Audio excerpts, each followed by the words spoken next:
Він спалив себе на знак протесту проти русифікації України та окупації Чехословаччини радянськими військами. 51 рік тому, 5 листопада 1968 року, український дисидент Василь Макух у Києві на Хрещатику здійснив акт самоспалення, вигукуючи «Геть окупантів! Хай живе вільна Україна!».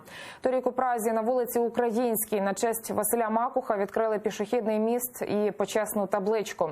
Посольство України в Чехії цьогоріч започаткувало традицію щороку вшановувати там пам'ять дисидента, який ціною свого життя голосно заявив про те, що вільні українці проти комуністичного тоталітарного режиму.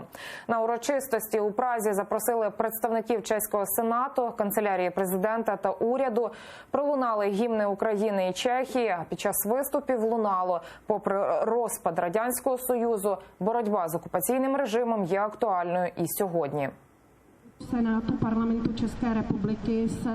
парламенту Чеської Республіки з занепокоєнням спостерігає за злочинами Росії, як в Україні, так і у нас. Я кажу про конфлікт на Донбасі і про те, що окупований Крим все ще у владі Путіна. У нас це протікає м'якіше, але і гібридна війна є дуже небезпечною, бо може зруйнувати європейську єдність. Окупований Крим зостава Путіну.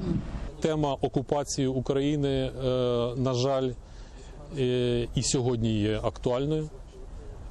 Тоді це був Радянський Союз, сьогодні Росія окупує частину української території. І питання боротьби з окупантами, на жаль, нікуди не зникло.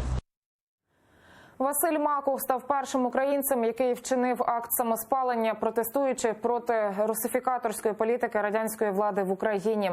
Згодом його приклад наслідували десятки. Серед них, нагадаю, кримськотатарський національний герой Муса Мамут.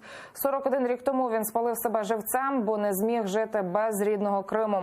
Таким чином висловив протест проти депортації кримськотатарського народу.